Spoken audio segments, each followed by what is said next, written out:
Back with the Sony. I've got a new mic, so hopefully it's louder than my previous videos.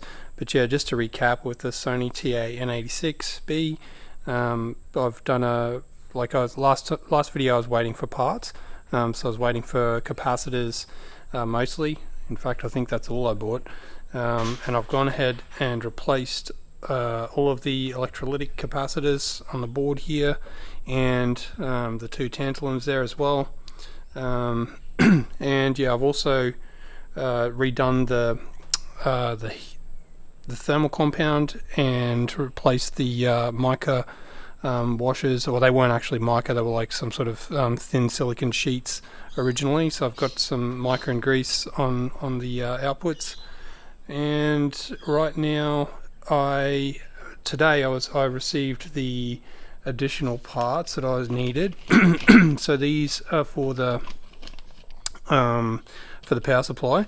I don't need this many, but I've just got I just need one actually. One of them is shorted in the regulation part of the power supply. So I was pretty concerned about that initially. I thought, you know, the fact that those the transistor was shorted, I think it was emitter to collector, maybe, can't remember, but that short, I thought, oh, it's probably quite damaged. I thought the power supply would be in a bad state, but I actually asked a guy on DIY Audio, a Russian guy who's converted the 100 volt version of these sold in Japan to 240 volts. So he went through that whole process. I think it's documented somewhere, but you need to use Web Archive to actually get to it. I thought it was Ukrainian, but I'm pretty sure it's Russian. Yeah, he converted the units, so he knows quite a lot about the power supply. I asked him, you know, what are the ramifications of that particular a transistor in the power supply failing in the manner that it has for me. He said that these two here, one's missing obviously, the broken one, are really just responsible for regulating the mains, and that the amp and the power supply still work even if that, you know, even with the failure that I've got. So he wasn't surprised to hear that I could power this unit up and it still seemed to work, although I never had a source or anything connected to it. So it was really just I was turning it on, looking at Spectroid actually on the Android. Spectroid, you can see high frequency sounds that you can't hear. Well, I can't hear, and it's useful because, you know, I could clearly see the 20 kilohertz line that this, you know, the 20 kilohertz signal that this thing spits out. It was clear as day, even from a meter or so away from the amp. So it was working, but he said obviously you want to replace that transistor because it will sound better. It will the voltage will be I guess regulated better. I actually got these on eBay from a seller called Fibra Brandt, FIBRANDT.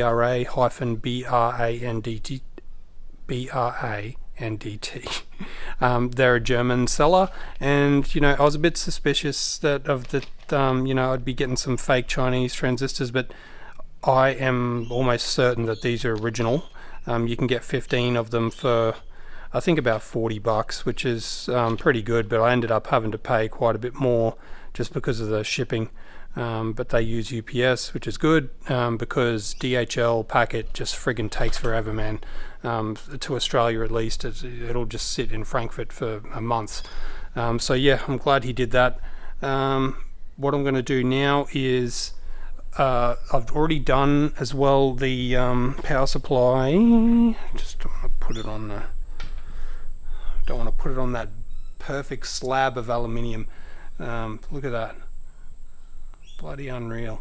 I mean, it's just a chunk of metal, but Sony, like, I don't know what they were thinking back then, but this would have been expensive. It's a good, you know, it's probably 8mm thick chunk of aluminium. Yeah, so what I did was I also redid the heatsink, in the thermal compound on the switching transistors on the power supply. that was pretty nerve-wracking, because the way they've done it is these transistors sit on a little tiny metal plate, which is sort of recessed down into the, like, it's just beneath the PCB, and then they've got a silicon, very thin piece of rubber that sits between that piece of metal, the metal plate, and the heatsink. So when you take it out, obviously there's old compound there, and it holds that piece of metal solid down to the, it holds it onto the heatsink, and you've got to sort of pry it off, but you don't want to damage the original piece of silicon, which you can see I've done there. I took a little nick out of it. Yeah, so be very careful if you're desoldering these transistors to reapply thermal compound. I've marked the HFE values on these just because I had them I had them extracted and wanted to test them, and they all test okay.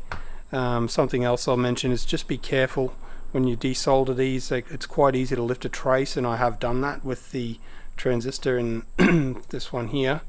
The middle leg was lifted, so I've just kind of extended the leg out to a trace that's it's on the same, it's the same trace, it's just further away. So yeah, that's where I'm at. What I'll do next is obviously redo the broken transistor and the compound on there, and this one here, and then I'll start putting it back together, I think, and I'll test that power supply. Yeah, so yep, I'll be back. Okay, the regulator regulator transistors have been replaced, and I've already powered it up, so I know it's all good, but I'll show you this is kind of the setup that you need to do as per the service manual. You need something insulating the the solder side from the bottom of the from the chassis. And then you need to connect this part here to the chassis as well.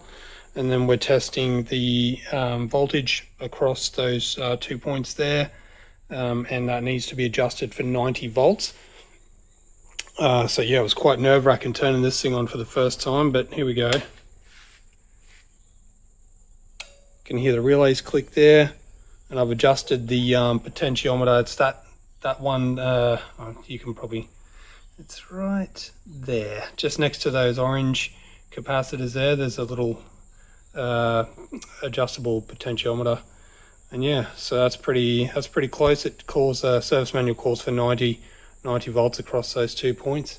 So yeah, progress. I think I'll just hook everything, like I've got to put the power supply back in the aluminium case, and then yeah, I'll clean up the unit, and yeah, I need to replace the little lamps as well. I got the lamps today at this, but I think they're slightly too big.